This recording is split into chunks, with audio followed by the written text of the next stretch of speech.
மீன் வேணுமாம்மா? மீனோய், மீனோய், மீன் வேணுமாம்மா? நல்ல சுவையான மீன், நாட்டு மீன், கண்ட மீன், உயிர் மீனுமா, துடிக்குது. வாங்கம்மா. மீன் வேணுமாம்மா? மீனோய். என்ன ஒருத்தரையும் காணல? என்ன இன்னைக்கு ஒருத்தர் வந்து வாங்கல? என்னாச்சுன்னு தெரியலையா? இன்னைக்கு வியாபாரம் ரொம்ப டல்லு தான். என்ன ஒருத்தரை கூட காணல? இன்னைக்கு எடுத்துட்டு வந்த மீன் கூட வியாபாரம் ஆகாது பிறகு.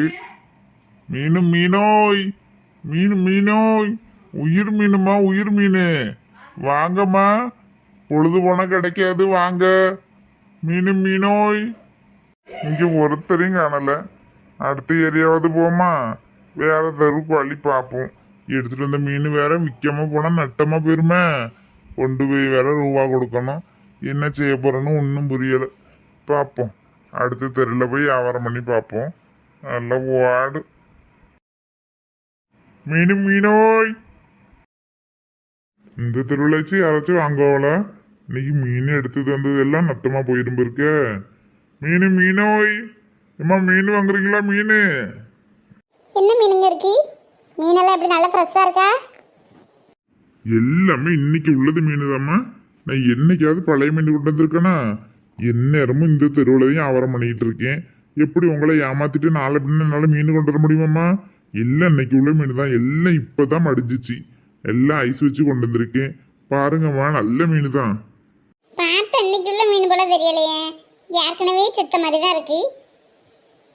ஆமா, ஏற்கனவே செத்து அடக்கம் பண்ண மீனை தாம்மா எடுத்துட்டு வந்திருக்கேன். ஏம்மா காலையிலேயே இப்படி வந்திருக்கிய? ஒரு நல்ல கிராக்கியா வரும்னு பார்த்தா இப்படி ஒரு சாவு கிராக்கியா வந்து மாட்டுது. நான் வாங்கிட்டு ஏமாத்தி நான் என்ன போய் கோட்டையா கட்ட போறேன்? இஷ்டம்னா வாங்கி, இல்லைன்னா போமா. வேற எவர்த்தையும் எடுத்துட்டு இருக்காம. என்ன கொழுப்ப பத்தியா? மீன் வைக்கிறதுக்கு என்ன திமிரு? மீன் இஷ்டமா தான் வாங்குவாங்க. அப்புறம் செத்து இறச்சி போய் கிடக்க மீனே வாங்குவாங்க. சும்மாவா கொடுக்க? காசு ரூபா தானே கொடுக்கு. என்னமோ வாங்கிட்டது சும்மா அள்ளி கொடுத்துட்டு போற மாதிரி ரொம்ப தான் அழுத்துக்கிற. யாரை பார்த்தா சாவுகிறாக்கி? நீ தான் சாவுகிறாக்கி. ஒரு இடத்துல வியாபாரம் ஓடல. உன் மூஞ்ச பத்திரதாயே ஒரு இடத்துல வியாபாரம் ஓடல. எங்க மீனை கட்டிய? மீன் நல்லா இருக்குன்னு பார்ப்போம். ஏம்மா, நல்ல மீன் தாம்மா கொண்டறேன். என்னைக்காவது கெட்டு போன மீன், அழுகி போன மீன் கொண்டு வந்திருக்கேனா? ஏம்மா இப்படி கிடந்து எல்லாம் உசுர வாங்குறிய? நல்ல மீன் தாம்மா, வேணா வந்து தொட்டு பாருங்கம்மா. வசந்தி, மீனை பார்த்தா நல்ல மீன் போல தான் தெரியுது. நல்ல செவ்வளோ எடுத்து பாருமா. நல்ல செவப்பா ரத்தம் போல இருந்துச்சுன்னா அது இன்னும் மீன் தான், வேற ஒன்றும் இல்லை. ஏங்க, நான் அன்னைக்கு ஒரு ஆள் மீன் கொண்டு வந்தாரு. அது அவ்வளவு எல்லாம் கெட்டு போன மீன். குழம்பு வச்சு ருசியே இல்லை. வீட்டில் நாங்கள் தான் பேச்சு வேண்டி கிடக்கோம். நீங்கள் வந்து அதை எதை சொல்லி ஏதாவது வியாபாரம் பண்ணிட்டு போயிடுறீங்க. நாங்கள் தான் ஏமாந்து போய் வாங்கி நாங்களே வீட்டில் பேச்சு வேண்டி கிடக்கோம். அதான் சொல்கிற அவளுக்கு வசந்தி, விடுங்க. ஏம்மா, நீங்க எந்த டெஸ்ட் வேணா எடுத்து பாருமா. ஏன் மீனை குறைச்சல இந்த வட்டாரத்துல ஆளு கிடையாது. அப்படி ஒரு டெய்லி மீன் எப்படி கொண்டுட்டு வந்துட்டு இருக்கேன். மீனை ஒரு துண்டு எடுத்து தின்னு பாருமா, என்ன டேஸ்டா இருக்குன்னு தெரியுமா? மீன் நல்ல மீன் தான், வாங்கி சாப்பிடுங்கம்மா. எனக்கு ஒரு 2 கிலோ போல மீன் தாங்க. நல்ல மீனை பார்த்து போடுங்க. ரொம்ப பொடுசா போட்டாது. என்ன என் பிள்ளைகளுக்கெல்லாம் முள்ளு மாட்டிக்கிட்டுனா சாமானே கிடையாது. நல்ல பெரிய மீனை பார்த்து எனக்கு ஒரு 2 கிலோ தாங்க. போய் ரூபா எடுத்துட்டு வரேன். சரிம்மா. இது மாதிரி 4 வியாபாரம் வந்தா கூட வியாபாரத்தை முடிச்சுட்டு வீட்டுக்கு போய் நேரத்தோட போயிடலாம். ஒரு சில பேர் தான் வாராவ ஒன்னும் விசாரிக்க ஒன்னும் வாங்கின பாடு கிடையாது.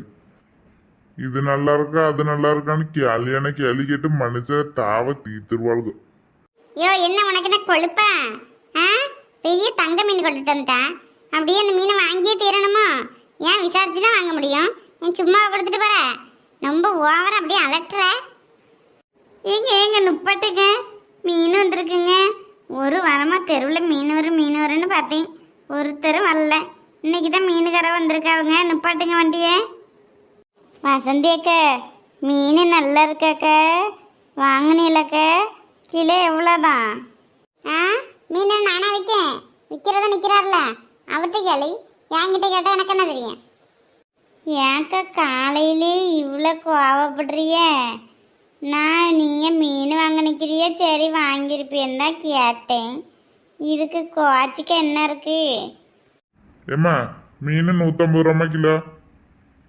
அந்த மாதிரி அம்மா கேட்டுட்டு கிடக்க நீ. ராணிக்க மீனா வந்திருக்கு. ஆமா கீதா, ஏன் உனக்கு மீன் வேணுமா? ஆமா கீதா, எங்க போயிட்டு வர? தலையில முட்டை கிட்டையுமா இருக்கு. ரேஷன் கடையில சாமான் வாங்க போனக்கா. இந்த மாசத்துக்கு உண்டான அரிசி பொருள் எதுவுமே வாங்கலையா, அதான் வாங்கிட்டு ஒரே இதை எடுத்துட்டு வந்துருன்ட்டு எடுத்துட்டு வந்தேன். அதக்க முட்டையா இருக்கு. ஏன் கீதா உன் வண்டி என்னாச்சு? ஐயே உமா இருந்தது மறந்தே போயிட்டேனே.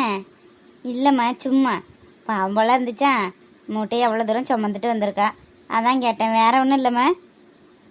இல்ல செல்லு, என் வண்டி ரிப்பேரா இருந்துச்சா, அதான் அன்னைக்கு ஆயில் சர்வீஸ்லாம் பண்ணலான்னு சொல்லிட்டு மெக்கானிக் ஷாப்ல கொண்டே விட்டேன். சரி இன்னையோட மாசம் முடியுது பத்தியா, அதான் அன்னைக்கு வாங்கிட்டு வந்துட்டு போனேன்னா ஒரே இதை வாங்கிட்டு வந்தாச்சு. செத்தே உன் வண்டியில எடுத்துட்டு போய் என் வீட்டில் விட்டுட்டீங்க. அதானே கேட்டேன். அழைச்சிட்டு போ போ, போய் விட்டுட்டு பாம்போல இருக்குல்ல, போ. இல்லை உமா பாவம்ல, யாருக்கா இருந்தாலும் நம்ம உதவி தான் செய்ய போகிறோம். கீதா வந்தானா நீயா இருந்தா என்ன? ஏன் இப்போ எங்கள் அண்ணி வசந்தி இருக்காவல, அவங்களும் இப்படி இருந்தாலும் அழைச்சிட்டு தான் போவேன். இதில் என்ன இருக்கு சொல்லு? ஓ பாவமெல்லாம் பாக்கியோ? நேற்று ரேஷன் கடைக்கு போன சொன்னதுக்கு என்ன சொன்ன? என்னாலலாம் போக முடியாது, முட்டையெல்லாம் யார் தூக்கிட்டு வருவான்னு கேட்டல, இன்னைக்கெல்லாம் எப்படி தூக்குவ? செல்வா செத்தை ஏற்றிட்டு போய் என் வீட்டில் விட்டுரு. இன்னைக்கு ஒரு நாள் வண்டியில் பற்றியா, அதான் கேட்கேன். செத்தை உடனே விட்டுட்டியா செல்வா? வா இரு கீதா, இரு பார்க்கேன். வண்டியில் காற்று கம்மியாக இருந்துச்சு பற்றியா, அதை பார்த்துக்க. ஏன்னா மூட்டையெல்லாம் ஏற்றணும்ல, லோடு ஏற்றினா காற்று வந்தால் பத்தாது, வண்டி வேகமாக போகாது பற்றியா. இரு ஒரு நிமிஷம் பார்க்கேன். ஏன் பயப்படுற? அழைச்சிட்டு போ, ஏற்றிக்கிட்டு போ. ஏன் என்ன நான் இருக்கேன்னு பாக்கியோ? நான் ஒன்றும் சொல்ல மாட்டேன், போ. உண்மையாக சொல்கிறவுமா? நெசமாவா? ஓ உனக்கு அந்த ஆசை வேற இருக்கோ? இறங்கு, நடைய கட்டு. வண்டியில் தானே ஏற்றிட்டு போகிறாங்க, நடந்தே போ. வண்டி இங்கே கிடக்கட்டும், அப்புறமா எடுத்துக்கலாம். இப்போ நடந்து போ போ. கீதா வண்டியில் காற்று பத்தலன்னு சொன்ன பற்றியா, அதனால் பஞ்சராக இருக்கும்பளாக்கு, அதில் ஏற்றிட்டுலாம் போக முடியாது, நான் நடந்து தான் போகிறேன். சரி செல்வா, நல்லதா போச்சு. நானும் இவ்வளோ தூரம் எப்படா தனியாக நடந்து போகிறதுன்னு பார்த்தேன், ஒரே சிறையா இருக்கு பத்தியா. நான் 2 பேரும் சேர்ந்து பேசிட்டே நடந்து போகலாம். 2 பேரும் சேர்ந்து பேசிட்டு நடந்து போனோன்னு வையேன், தூரமாக இருக்கிறது தெரியாது, வெயிட்டும் தெரியாது பத்தியா. சீக்கிரம் வீடு போய் சேர்ந்துடலாம். வா செல்வா, கம்பெனிக்கு ஒரு ஆள் இருந்தால் கூட போதும். நம்ம பேசி எவ்வளோ நாளாயிட்டு. வா அப்படியே நல்லா மெதுவாக நடந்துட்டு பேசிட்டே போகலாம் செல்வா, வா. ஓ அவள்கிட்ட நல்லா சிரிச்சு சிரிச்சு பேசுவியோ? நேரம் போகிறதே தெரியாதாம்ல. கால் இருந்தால் தானே நடப்ப, காலை உடச்சி போட்ட எங்கே அது நடக்குது? உமா அண்ணியெல்லாம் இருக்காவ, தெருவில் எல்லாரும் நிற்க பற்றியா, எதுவும் செஞ்சிடாத, ஒரே அசிங்கமாக போயிடும். எதுவாக இருந்தாலும் வீட்டில் போய் பேசிக்கலாம். ஓ உனக்கு அவ்வளோ பயம் இருக்கோ? பயம் இருக்க நீ தான் இந்த வேலை செஞ்சுட்டு தெரிய. ஒழுங்கு மரியாதையாக வீட்டுக்கு நடைய கட்டு. அவள் பிறத்தால போகலான்னு நினச்சிட்டு இருக்காத, நீ தனியாக போகணும். நானும் வருவேன் உன் கூட. சரிம்மா, வா வீட்டுக்கு போகலாமும்மா. பார்த்தில எனக்கு செல்வா என் கூட பேசிட்டு வரேன்னு சொன்னதுக்கு இந்த உமா என்ன சந்தேகப்பட்டு அழைச்சிட்டு போகிறா பற்றியில. நானும் அவனும் ஸ்கூல்லேருந்து ஃப்ரெண்டு, அதனால தான் நான் அவன்கிட்ட கொஞ்சம் சகஜமாக பேசுவேன். இந்த ஊரில் யாராவது ஒரு ஆள்கிட்ட நான் இன்னும் பேசினது உண்டாக்க, அதுக்கு என்ன அவனை ஏச்சி இழுத்துட்டு போகிறா பற்றியில. பிடிக்கலன்னா விடுக்கிதா, அவள் புருஷனை அவன் எங்கேயாவது அழைச்சிட்டு போகிறா. அவங்க 2 பேருக்கும் உண்மையான சண்டை வருதுல்ல, நீ கொஞ்சம் விலகி இருந்தால் தான் என்ன. அவங்ககிட்ட அவன் இருக்க நேரத்தில் பேசாத, மற்ற நேரத்தில் ஃப்ரெண்டோட எப்படி பேசணுமோ அப்படி பேசிக்க. அவ்வளோதான் நான் சொல்லுவேன் கீதா.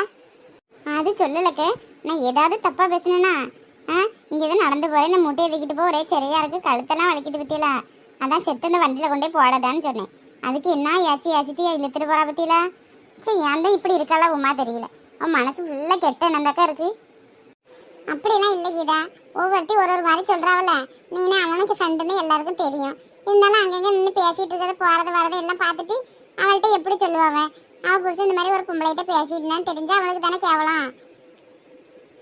ராணிக்கு என்ன திமிர பற்றியா? யாரை பற்றி சொல்லிது? நான் இங்கே நின்றுட்டு இருக்கேன்னு தானே என்னை பற்றி தானே சொல்லியா? இருக்கட்டும், இன்னைக்கு இருக்குல்ல கச்சேரி, நான் பேசிக்கேன். சரிக்கா, என் முக சோறு இல்லாமல் கிடப்ப பற்றியெல்லாம் இனிமேல் நான் தான் போய் சோறு பொங்கணும். நான் போகிறக்கா, எவ்வளோ நேரம் சுமந்துட்டே நிற்கேன், அழுத்தெல்லாம் ஒரே வழியாக இருக்குது. நான் போகிறேன் ராணியக்கா. ஆமாம் ராணியக்கா, யாரை பற்றி சொன்னியப்ப? ஒவ்வொருத்தவங்க பார்க்குறவங்க ஒரு முறையில் சொல்லுவாங்கன்னு. எனக்கு என்ன இதான் வேலையோ? ஒவ்வொரு வீடாக போய் இருந்துட்டு கதை விட்டுட்டு அவங்கள பற்றி இங்கே சொல்லுது, இவங்கள பற்றி அங்கே சொல்லுது, இதான் எனக்கு வேலையோ? நான் எதுக்கு உன்னை பற்றி சொல்ல போகிறேன்? நான் பொதுவாக சொன்னேன், அவ்வளோதான். இதுக்கு நீ தப்பா எடுத்துட்டா நான் ஒன்றும் செய்ய முடியாது வசந்தி. இதோட தொடர்ச்சி அடுத்த வீடியோவில் வரும். மறக்காமல் எல்லாரும் பாருங்கள். மறக்காமல் அணு தமிழ் சேனலை சப்ஸ்கிரைப் பண்ணுங்கள், லைக் பண்ணுங்கள், ஷேர் பண்ணுங்கள் மக்களே. பாய். மறக்காமல் அடுத்த வீடியோவில் பாருங்கள்.